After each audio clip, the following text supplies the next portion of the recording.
you all on Women Dialogues, and I'm your host Shashi with you all to create more women voices for women and by women. And today's our guest Lumbie, and she's a mother, wife, and she's many more, and she's a successful, having a lot of organization and a lot of work. She's a member ambassador, and she belongs from Texas, United States, and she has many more with us to share how she grew up, how she has achieved a lot of these position and successful career. And I'm really excited and thrilled to hear what she has for us to inspire and motivate. So let's join hand together and welcome Lumbie. So welcome Lumbie on this platform. Well, thank you for having me here, Shashi. I'm looking forward to a constructive conversation and sharing what I know with the world of women and everybody else. So I'm excited. Thank you so much for having me here. Thank you. Thanks a lot for joining us. And we are really excited to hear as I was reading and I was knowing about you, I got to know you are a global goodwill ambassador. You are United Nations global water partner. So having all these positions, just before going to your career journey, we would like to know about your early childhood, how you grew up, what kind of environment, what kind of challenges you had in your life, or what kind of blessing you had in your life in your early childhood. Oh, absolutely. I feel like I was very blessed growing up as a child in Zimbabwe. I Wow. grew up in the countryside, pretty much rural. I wasn't a city girl or anything like that, but I'm so glad that I grew up in that environment with that Right. upbringing. I come from a Mhm. family of 11 children, actually. I'm Wow. the last one.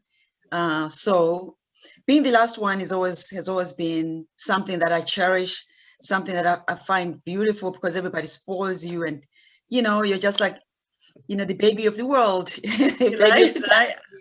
I can relate myself. I am the family of six kids, and I'm the last one. So I know what are the blessing and what way you enjoy being youngest one. Yeah, please Yeah. carry on. So yeah, so I did enjoy it, and I always grew up feeling very loved by my parents. My dad was never educated. He never went to school. He was an orphan. My mom was a school teacher, so he taught my dad. She taught my dad how to read and write. But she was pretty much the kind of woman you would say carried the families, if you will, in that she was one that brought like money, to the home. And my dad was more of a farmer, took care of all the food that we ate and everything. We ate everything that was fresh produce from what we grew, from what we planted ourselves and harvested. So, I remember growing up, even we didn't have water within our family and we had to walk to go fetch water on our heads and stuff like that. And I grew up in that environment where I also walked sometimes barefooted or just wearing tennis shoes. And I went to a school where we didn't have transportation, so we had to walk miles with everybody else in the community.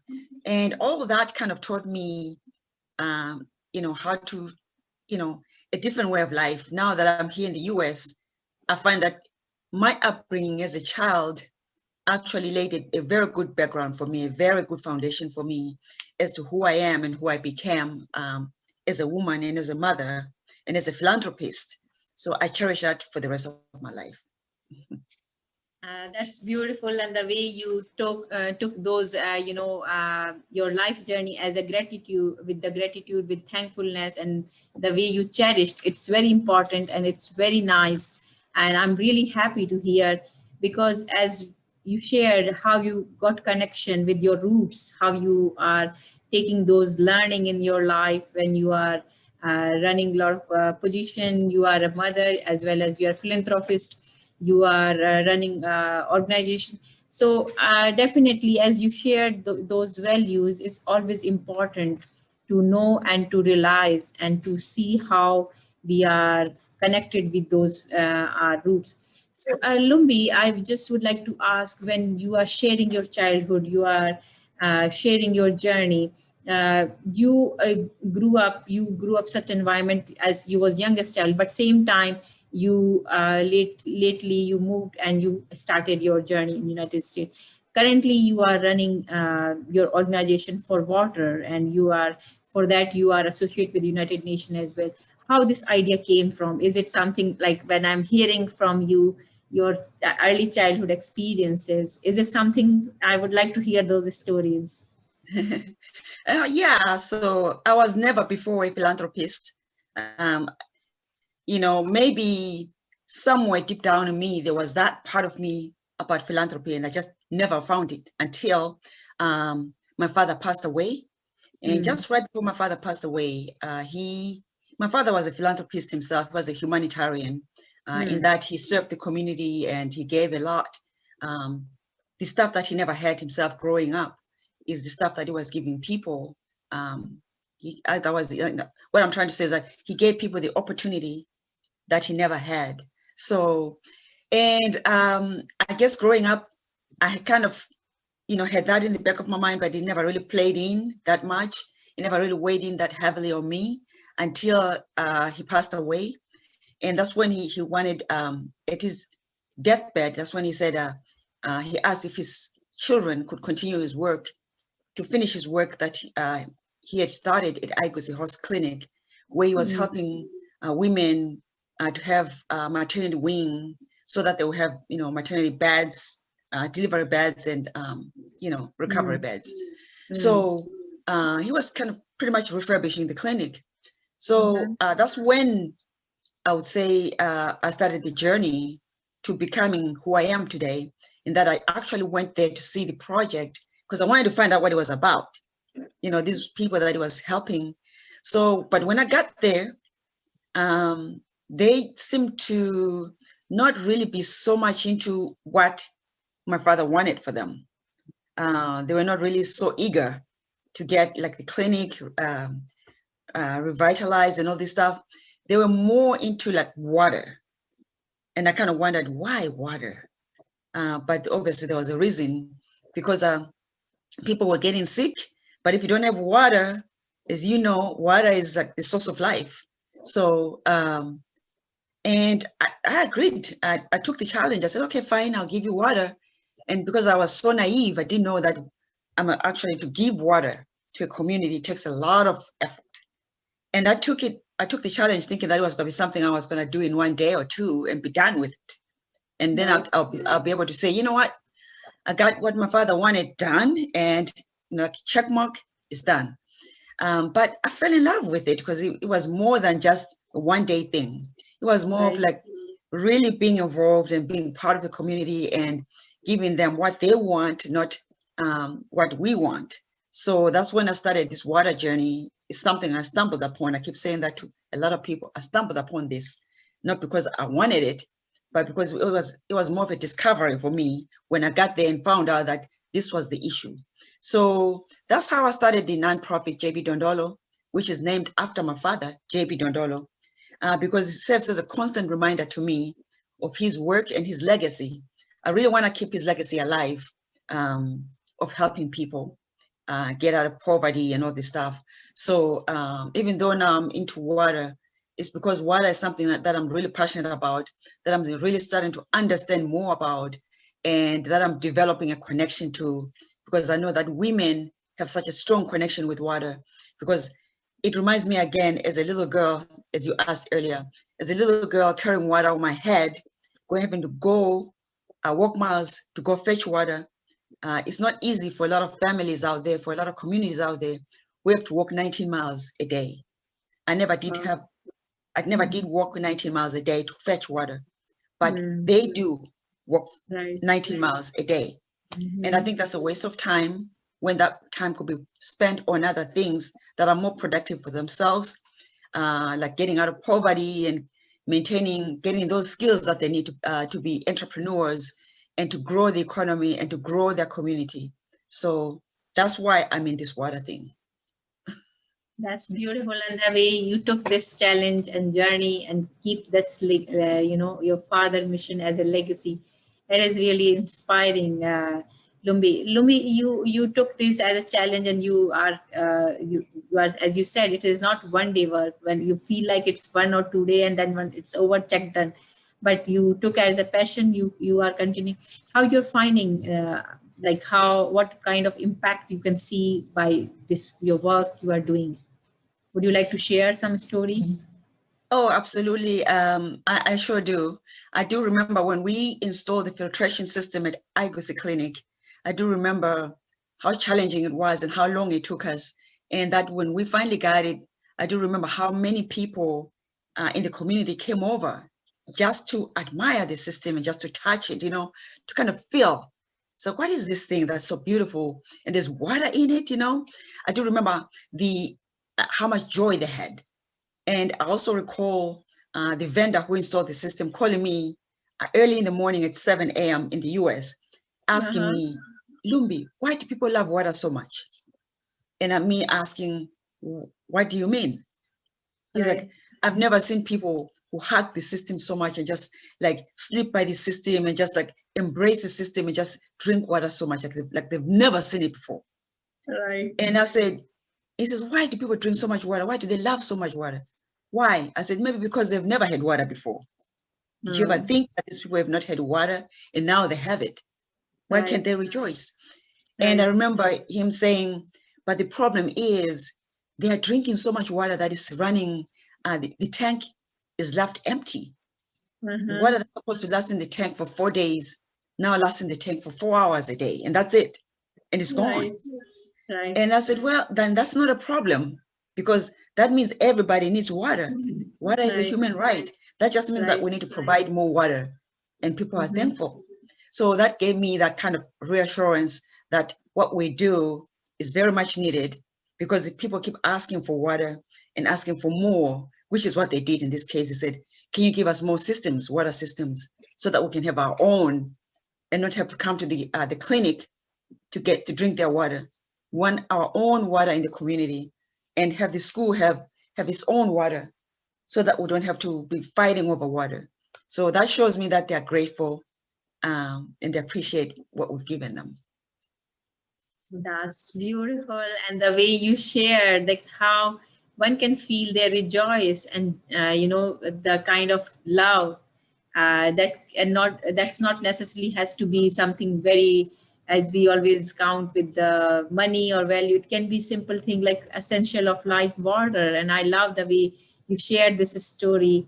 And I think it brings same time a lot of point, a lot of awareness about the resources what we are getting, as we should take it as a blessing, and same way we should also rejoice, and we should have the same joy and gratitude feeling by connecting those life as we are listening and sharing. That's really powerful. That's really important, the work you are doing, Lumbi. Lumbi, you are working all these, and you have taken as a, like, this is a mm, sustainability development goal for clean water and sanitation, for your work. And for that you got awarded by United Nations Leadership Award, the Global Leadership Award and all. How you find, is it like you're inspiring or changing movement for your life, or uh, like what was your before career, and how after started doing this work, what is all a transformation you see yourself in your life? Well, first of all, I just want to say receiving that award from the United Nations Association of Dallas, the UN Global Leadership Award, was like the highlight of my life. It really uplifted me, and I felt like what we do here at JB Dondolo, because I don't do this by myself at JB Dondolo. I have people that work here that are absolutely hard. I mean, absolutely pour their hearts.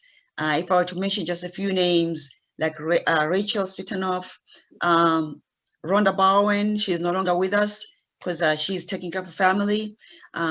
Beatrice Davis, Nikia Glover, and Patricia Ellis.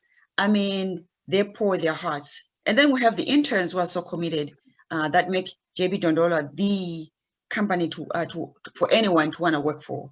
So receiving this award was very symbolic of who we are as a company, as an organization, of that embraces people of all backgrounds, everybody working together, men, women, everybody together, and what we do to uplift the world with water, sanitation, and hygiene. So that was a moment of my life. Before this philanthropy work, um, obviously I was doing other things. I used to have a magazine that was about people, that was about uplifting people, having people's voices heard, and because everybody deserves to be heard. Everybody deserves a chance to speak. So my magazine gave people that platform to speak and to say whatever they wanted to say. And I had it for a few years, and then I migrated over to doing something different, like what I'm doing now with the organization JB Dondolo. But then I do also have a full-time job, because nonprofit work is nonprofit work for me for now. I do it for free as my way of giving back to the community. I'm sure at some point in time things will change, but for now, I'm doing it for free. So I do other work, but then before that, that's what I used to do, just being in information technology, which is what I love. That's one of my passions as well, which I continue to do. But I must say that philanthropy, I do love. I think it really satisfies what I do as a human being, because sometimes with other work, we're so much hidden. We're like, sitting at our desks, nobody sees us. But with philanthropy, I feel like I'm able to talk, I'm able to speak, I'm able to be heard, and I'm able to hear other people say what they want to say. Mhm. That's something you got, like how your passion took you to the highest award, and the very high award for Dallas chapter for United Nations Global Leadership Award. And that's definitely, it's powerful, and it's inspiring and motivating to do more, to give more. And when we talk about all these things, so what is your most strong point about your leadership quality? I think the strong point about my leadership is that we recognize that women play a very powerful part, they play a role in the society. And in my leadership, I always uplift women because I want people to be aware of the role that women play globally. Women are very powerful. We just need to be given that space to play so that people see us and they hear us.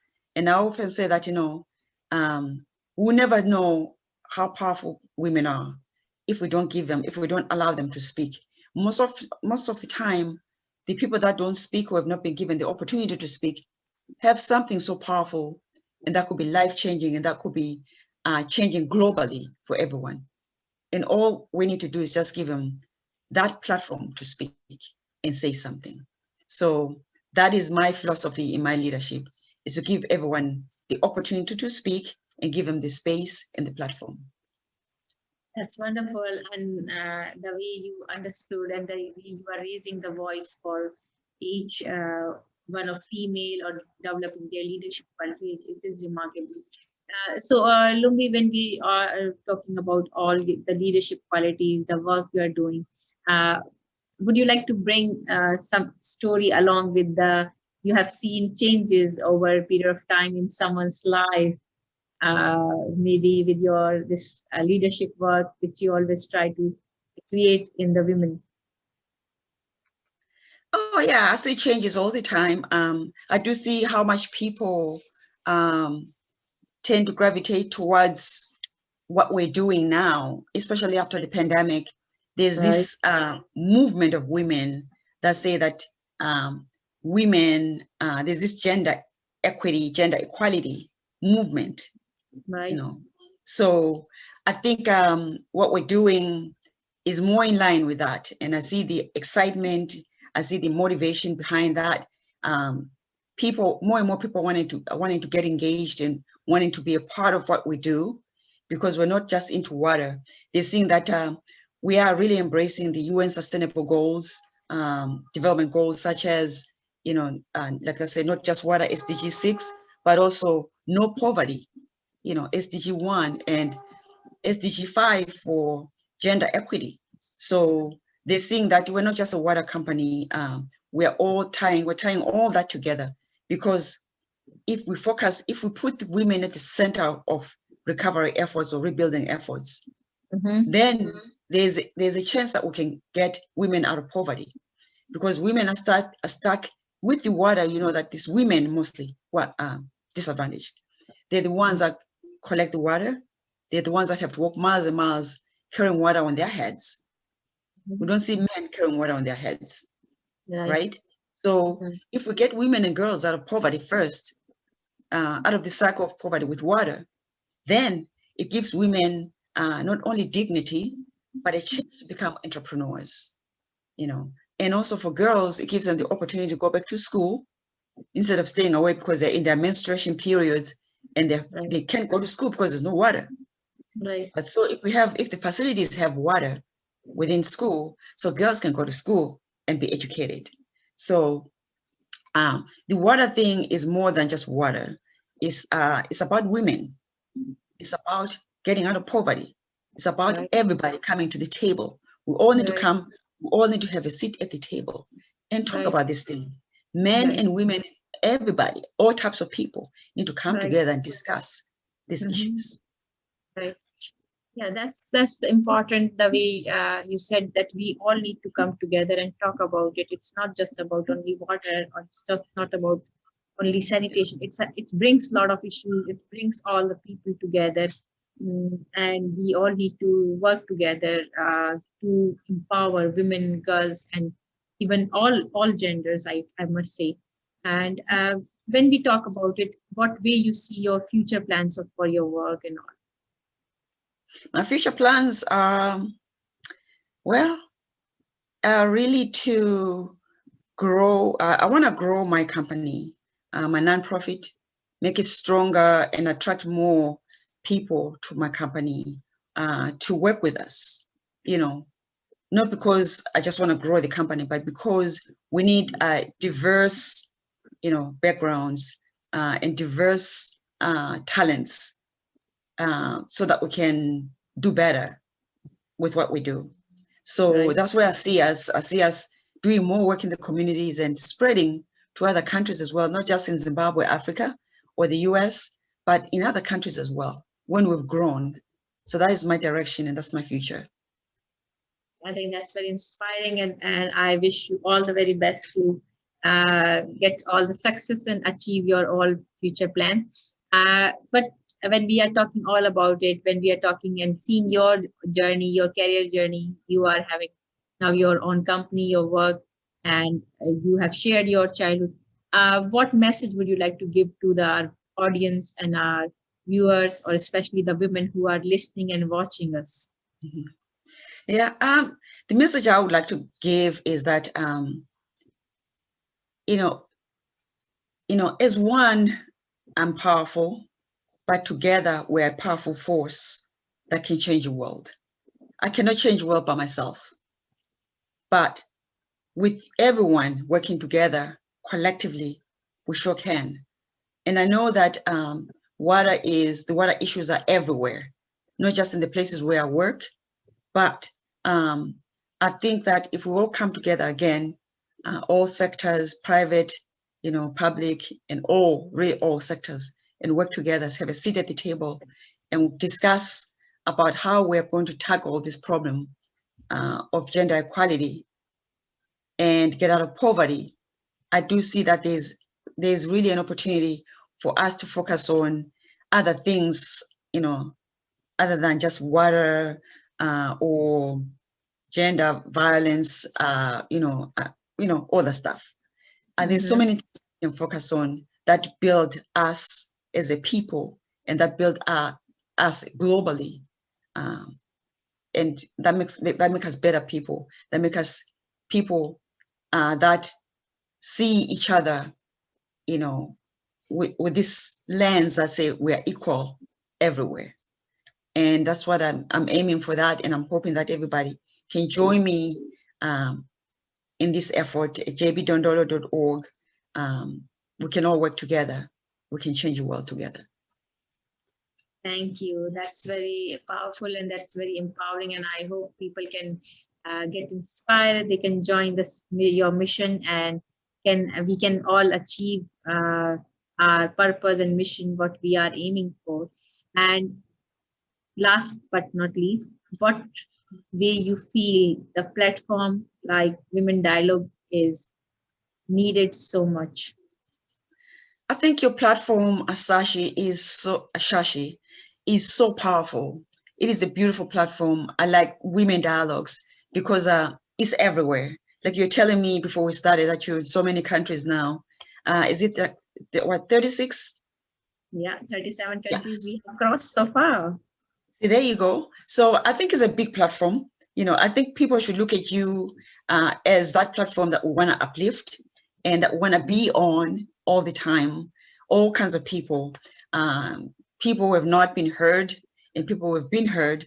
All types of people should be on this platform because we also want to give you, we also want to uplift you as a woman. We also want to uplift you so that you build a stronger platform where everyone wants to come to you to share their stories and to have this dialogue, to have these constructive dialogues that are empowering other people everywhere globally to do better. Yeah. So I think it's a wonderful platform, and I'm really, really grateful that you and I connected via LinkedIn. That's how we connected. I'm really grateful that we found each other, and now here I am sharing on your platform, and I hope that people will come to you, and I hope that I'll do my part to share so that everybody knows who you are. So I'm loving this. Thanks a lot for your encouraging and beautiful word and full of motivation. The way you are seeing this platform and the way you are inspiring others to see this platform.